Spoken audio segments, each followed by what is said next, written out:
সব দলেরই দেখা হলো কেমন করে চালায় দেশ, আগামীতে চাই যে দেখতে দাড়ি টুপির বাংলাদেশ। যদি এই জমিনে কোরআন কায়েম হয়ে যায় তবে খুলনাতে আর চাঁদাবাজি করা সম্ভব হবে না। আল্লাহ ইসলামী আন্দোলনের কর্মীদেরকে রয়্যাল বেঙ্গল টাইগার করে পাঠিয়েছেন, বিশেষ করে সাতক্ষীরাতে। এই জন্য দেশের অন্য জায়গায় যাই হোক, সাতক্ষীরায় একটু নির্যাতন বেশি হয়। আমরা কি মানব রচিত মতবাদ আর দেখতে চাই? যদি দেখতে না চাই তবে কোরআনের সাথে আমাদের সম্পর্ক রাখার দরকার আছে না নাই? সমাধান খুঁজে খুঁজে ক্লান্ত হয়েছো যারা, সমাধান যদি পেতে চাও, সব পথ গিয়ে ভুলে কোরআন দেখো খুলে, সমাধান যদি নিতে চাও। সমস্যা যত সব দূর করে দিবে রব, সমস্যা যত সব দূর করে দিবে রব, যদি তুমি যাও চেয়ে যাও। সমাধান সমাধান খুঁজে খুঁজে ক্লান্ত হয়েছো যারা, সমাধান যদি পেতে চাও, সব পথ গিয়ে ভুলে কোরআন দেখো খুলে, সমাধান যদি নিতে চাও। কোরআন ধরি না বলে, কোরআন পড়ি না বলে চারিদিকে হই লাঞ্ছিত, কোরআন জানি না বলে, কোরআন মানি না বলে সব অধিকার বঞ্চিত। আমার কথা মনে হয় আপনাদের পছন্দ হলো না। ঠিক বললাম না? ঠিক বললাম? কোরআন ধরি না বলে, কোরআন পড়ি না বলে চারিদিকে হই লাঞ্ছিত, কোরআন জানি না বলে, কোরআন মানি না বলে সব অধিকার বঞ্চিত। মরিচিকার পিছে না ঘুরে মিছে মিছে, মরিচিকার পিছে না ঘুরে মিছে মিছে, কোরআনটা খুলে দেখে নাও। সমাধান সমাধান খুঁজে খুঁজে ক্লান্ত হয়েছো যারা, সমাধান যদি পেতে চাও, সব পথ গিয়ে ভুলে কোরআন দেখো খুলে, সমাধান যদি নিতে চাও। কোরআনেই বলা আছে কোন পথে চলবে, কোন পথে মিলবে মুক্তি, কোরআনেই লেখা আছে কোন পথে শান্তি, কোন পথে আসবে শক্তি। ঠিক না ঠিক? কোরআনেই বলা আছে কোন পথে চলবে, কোন পথে মিলবে মুক্তি, কোরআনেই লেখা আছে কোন পথে শান্তি, কোন পথে আসবে শক্তি। আলে আর আলোয়ে প্রতারিত না হয়ে, আলে আর আলোয়ে প্রতারিত না হয়ে কোরআনটা খুলে দেখে নাও। সমাধান সমাধান খুঁজে খুঁজে ক্লান্ত হয়েছো যারা, সমাধান যদি পেতে চাও, সব পথ গিয়ে ভুলে কোরআন দেখো খুলে, সমাধান যদি নিতে চাও। কোরআনেই খুঁজে পাবে সংসার নীতি, আর কি হবে রাষ্ট্রের নীতি, কোরআনের আইন চললে দেশে দূর হবে সব দুর্নীতি। দুর্নীতি দূর হবে না? হবে না? দুর্নীতি দূর হবে বলেই কোরআনের আইন এই জমিনে প্রতিষ্ঠিত হতে দিতে চায় না শয়তানের প্রেতাত্মারা, শয়তানের গোলামেরা। বলেন ঠিক কিনা? কোরআনের সাথে দ্বন্দ্ব করে, কোরআনের পথে যারা চলে তাদের মতের সাথে দ্বন্দ্ব করে। তারা জানে যদি এই জমিনে কোরআন কায়েম হয়ে যায় তবে খুলনাতে আর চাঁদাবাজি করা সম্ভব হবে না। তারা জানে এই জমিনে যদি কোরআন কায়েম হয়ে যায়, চুরি ডাকাতি ছিনতাই ধর্ষণ গণধর্ষণ অপহরণ এগুলো করা সম্ভব হবে না। এই জন্য বাংলাদেশে কোরআন কায়েমের বিরোধিতা তারা করে যারা শয়তানের প্রেতাত্মা, শুধুমাত্র তারাই করে থাকে। বলেন ঠিক কিনা? আমি বলেছি কোরআন কায়েম করার জন্য যেই দল সামনে আসবে সেই দলের পক্ষে থাকতে আমাদের কোনো আপত্তি আছে? কোরআন নিয়ে, দিন নিয়ে, ইসলাম নিয়ে, দাড়ি টুপি নিয়ে আসবে যেই লোক সে যে হয় হোক, আমি তার পক্ষের লোক। কথা ঠিক আছে তো? আমাদের বক্তব্য হলো সব দলেরই দেখা হলো, সব দলেরই দেখা হলো কেমন করে চালায় দেশ, আগামীতে চাই যে দেখতে দাড়ি টুপির বাংলাদেশ। সব দলেরই দেখা হলো, সব দলেরই দেখা হলো কেমন করে চালায় দেশ, আগামীতে চাই যে দেখতে দাড়ি টুপির বাংলাদেশ, আগামীতে চাই যে দেখতে দাড়ি টুপির বাংলাদেশ। এমন নেতা চাই যে দেশে দুঃখ সবার বোঝে, গরিব দুঃখীর বাড়ি বাড়ি দুঃখ কষ্ট খোঁজে রে, দুঃখ কষ্ট খোঁজে। এমন নেতা চাই যে দেশে দুঃখ সবার বোঝে, গরিব দুঃখীর বাড়ি বাড়ি দুঃখ কষ্ট খোঁজে রে, দুঃখ কষ্ট খোঁজে। সব অধিকার ফিরিয়ে দিয়ে, সব অধিকার ফিরিয়ে দিয়ে আনবে দেশে খুশির লেশ। আগামীতে চাই যে দেখতে দাড়ি টুপির বাংলাদেশ, আগামীতে চাই যে দেখতে আল কোরআনের বাংলাদেশ। দেখতে চান? তারপর কি চাই? ভ্রান্ত মতে বাতিল পথে শান্তি খোঁজে যারা, রবের ভাষায় চোখ থাকিতে অন্ধ বধির তারা রে, অন্ধ বধির তারা। ভ্রান্ত মতে বাতিল পথে শান্তি খোঁজে যারা, রবের ভাষায় চোখ থাকিতে অন্ধ বধির তারা রে, অন্ধ বধির তারা। ভুলের পথে থাকলে অটল, ভুলের পথে থাকলে অটল, এহ পরকাল হবে শেষ। আগামীতে চাই যে দেখতে দাড়ি টুপির বাংলাদেশ, আগামীতে চাই যে দেখতে আল কোরআনের বাংলাদেশ, আগামীতে চাই যে দেখতে দাড়িওয়ালাদের বাংলাদেশ, আগামীতে চাই যে দেখতে টুপিওয়ালাদের বাংলাদেশ। দুর্নীতি আর চাঁদাবাজি ভাই চলবে না এই দেশে, রুখে দিতে হবে তাদের আসলে ফ্যাসিস্ট বেশে রে, আসলে ফ্যাসিস্ট বেশে। দুর্নীতি আর চাঁদাবাজি ভাই চলবে না এই দেশে, রুখে দিতে হবে তাদের আসলে ফ্যাসিস্ট বেশে রে, আসলে ফ্যাসিস্ট বেশে।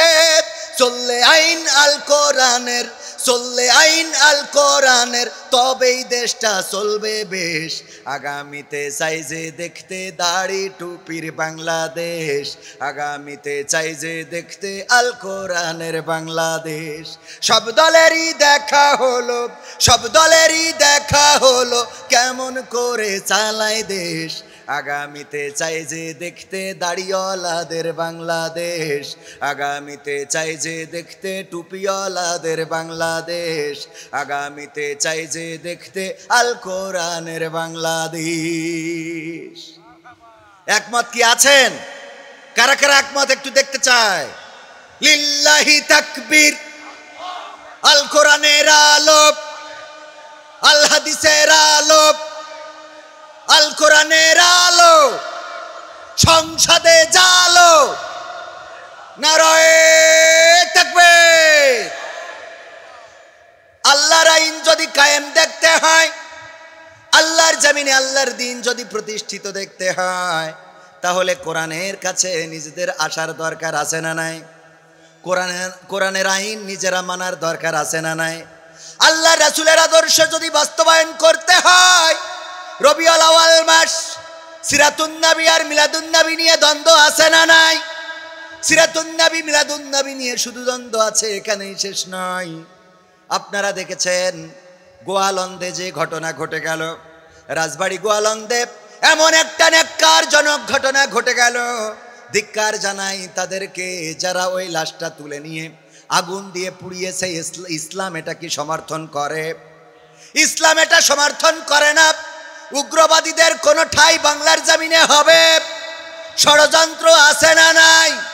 ষড়যন্ত্র চলছে, মানুষকে উস্কে দিতে চায়, মানুষকে ফুসলিয়ে ফাসলিয়ে এমন কোনো ভুল কাজ করাতে চায়, যেই ভুল কাজটা করার পরে আল্লাহর কাছে আল্লাহ তারপরে বেরাজি হয়ে যাবে, আল্লাহর কাছে খারাপ হবে এবং বিশ্বের বুকেও দেখাইতে চায়, দেখো বাংলাদেশের তাওহীদি জনতা মানুষ মারা যাওয়ার পরে লাশটাও কবরে থাকতে পারে না।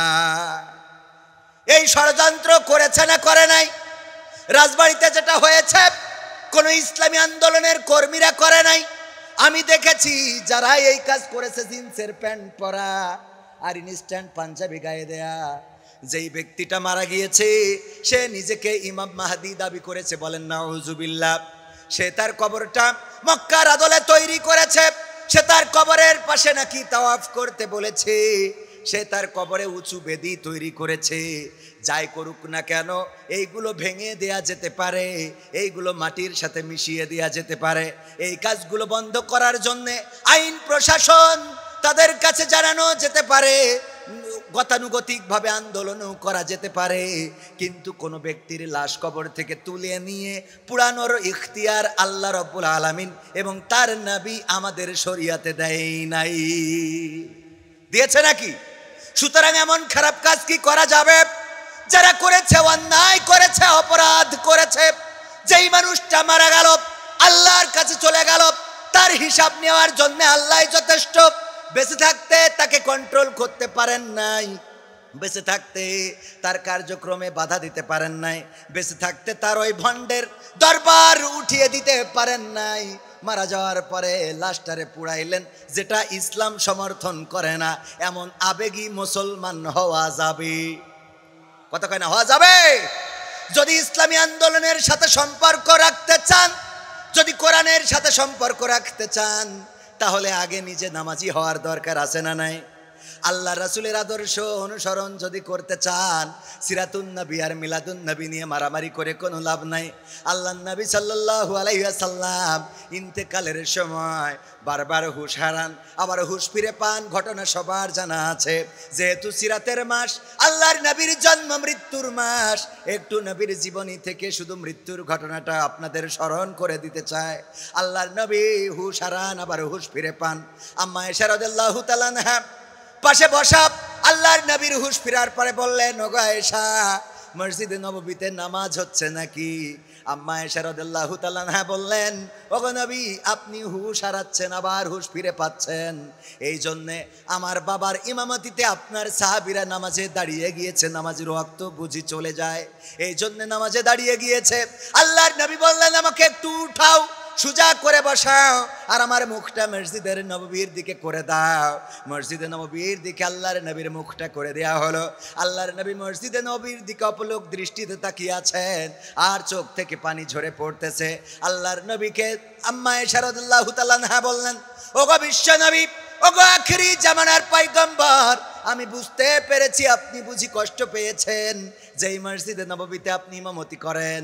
আজকে আপনার অসুস্থতায় আমার বাবা আবু বকর সে ইমামতিতে দাঁড়ানোর কারণে বুঝি আপনি কষ্ট পেয়েছেন।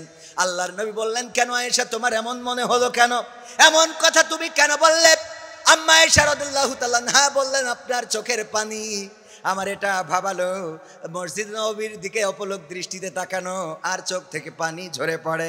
আল্লাহর রাসূল সাল্লাল্লাহু আলাইহি সাল্লাম বললেন, ওগো আয়েশা, তুমি তো আমার মনটা দেখো না, আমার মন পড়তে পারো না, আমার মনে কি বলে এটা তুমি জানো না। ওগো আয়েশা, আমি মসজিদে নববীর দিকে তাকিয়ে আমার মনে পড়ে গেল এই নামাজ কায়েম দেখার জন্যে আমি মক্কায় ওই আবু জাহেলের শিকার হয়েছিলাম, আমাকে মেরে রক্তাক্ত করেছে, কপাল ফাটিয়ে দিয়েছে। আমি যখন সিজদায় যেতাম, উটের মরা পচা নাড়ি ভুড়িগুলো আমার মাথার পরে চাপিয়ে দিত। রাতের অন্ধকারে মক্কা ছাড়তে হয়েছে, নিজ জন্মভূমি ছাড়লাম, মাতৃভূমি ছাড়লাম, আমার মদিনা থেকে মক্কায় ঢুকতে দেয় নাই, হুদাইবিয়ার সন্ধি করে ফিরে আসতে হয়েছে। আমি এই হাত দিয়ে 27টি যুদ্ধের নেতৃত্ব দিয়েছি, তরবারি ধরে রক্ত দিলাম, উহুদের ময়দানে দান দান মোবারক শহীদ করলাম। এমনি করে আজকের জীবনের শেষ প্রান্তে এসে যখন দেখলাম আমার অসুস্থতার সময় আবু বকরের ইমামতিতে আমার সাহাবীরা নামাজ আদায় করছে, আমার হৃদয়ের চোখ দেখে নিল কিয়ামত পর্যন্ত আমার উম্মত যারা, তারা আজান হয়ে গেলে তারা এমনি ভাবে মসজিদে যাবে আর জামাতের সাথে সালাত আদায় করবে। ওগো আমার ভাইরা, সেই নবীর উম্মত দাবি করার পরে আজান হয়ে যায়, আপনি যদি দোকানে বসে থাকেন তাইলে ধরে নিতে হবে আপনি ওই রাসূলের উম্মত নন। কথা কয় না? রাসূলের উম্মত হওয়ার জন্য আল্লাহর রাসূলের আনিত বিধান মানার দরকার আছে না নাই?